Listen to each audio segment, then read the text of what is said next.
ये कहानी सच्ची घटना पर आधारित है। शहर के शोर से दूर एक छोटे से शांत इलाके में रोशनी रहती थी। रोशनी नाम के अनुरूप अपने परिवार और दोस्तों के लिए हमेशा एक चमकती हुई किरण थी। उसकी हंसी में एक मासूमियत थी और आंखों में बड़े सपने। वह एक साधारण लड़की थी जो कॉलेज जाती थी, किताबें पढ़ती थी और भविष्य के लिए सुनहरे ताने बाने बुनती थी। एक शाम जब सूरज ढल रहा था और आसमान नारंगी रंग में रंग गया था, रोशनी ट्यूशन से लौट रही थी। गलियां हमेशा की तरह शांत थीं, लेकिन उस दिन एक अजीब सी खामोशी थी। अचानक अंधेरे से कुछ साए निकले। इससे पहले कि रोशनी कुछ समझ पाती, उसे घसीट लिया गया। उसकी चीखें हवा में घुल गईं। किसी ने नहीं सुना। वो रात जो हमेशा उसके लिए उम्मीद की होती थी, काली स्याही सी उसके जीवन पर फैल गई। जब अगली सुबह रोशनी अपने घर पहुंची तो वह सिर्फ एक शरीर थी। उसकी आत्मा, उसकी हंसी, उसके सपने सब कहीं पीछे छूट गए थे। परिवार ने उसे टूटा हुआ देखा, आंखों में सदमा, शरीर पर निशान।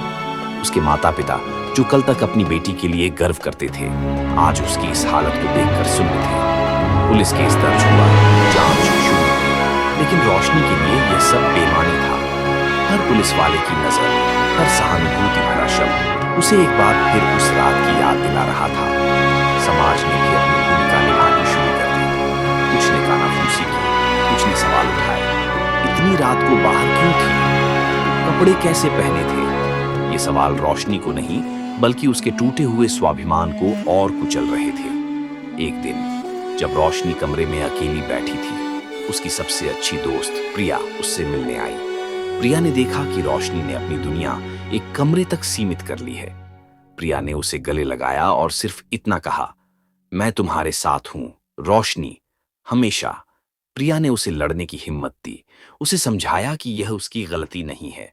धीरे धीरे, बहुत धीरे धीरे रोशनी ने अपने डर से बाहर आने की कोशिश की। यह आसान नहीं था। हर कदम पर उसे उस रात का सामना करना पड़ता था, लेकिन प्रिया और उसके परिवार के अटूट समर्थन ने उसे सहारा दिया। उसने तय किया कि वह अब चुप नहीं रहेगी। उसने अदालत में जाकर गवाही दी, हर उस पल को दोबारा जिया जो उसे दर्द देता था। यह एक लंबी और थका देने वाली लड़ाई थी। समाज का तिरस्कार, कानूनी प्रक्रिया की सुस्ती और अपने भीतर के घाव, इन सब से लड़ना था। लेकिन रोशनी ने हार नहीं मानी। उसने अपने साथ हुए अन्याय के खिलाफ आवाज उठाई।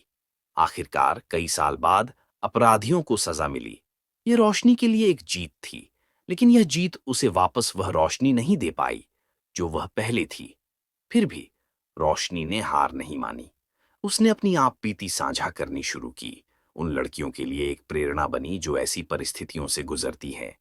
उसने महसूस किया कि उसकी कहानी सिर्फ उसकी नहीं, बल्कि उन हजारों आवाजों की है जो दबी हुई हैं। उसने बलात्कार पीड़ितों के लिए काम करने वाले एक संगठन से जुड़कर उनकी आवाज बनने का फैसला किया। रोशनी आज भी उस रात के निशान लिए जी रही है, लेकिन अब वह सिर्फ एक पीड़ित नहीं है, वह एक योद्धा है जो यह साबित कर रही है कि शारीरिक घाव भर सकते हैं, लेकिन आत्मा के घावों को भरने के लिए हिम्मत और अपनों का साथ चाहिए। वह अब उन लोगों के लिए रोशनी है जो अंधेरे में उम्मीद की किरण ढूंढ रहे हैं। उसकी कहानी एक याद दिलाती है कि बलात्कार सिर्फ एक शारीरिक अपराध नहीं है, यह आत्मा पर किया गया हमला है और इसके खिलाफ हर आवाज का उठना जरूरी है। ऐसी कहानी सुनने के लिए सब्सक्राइब करो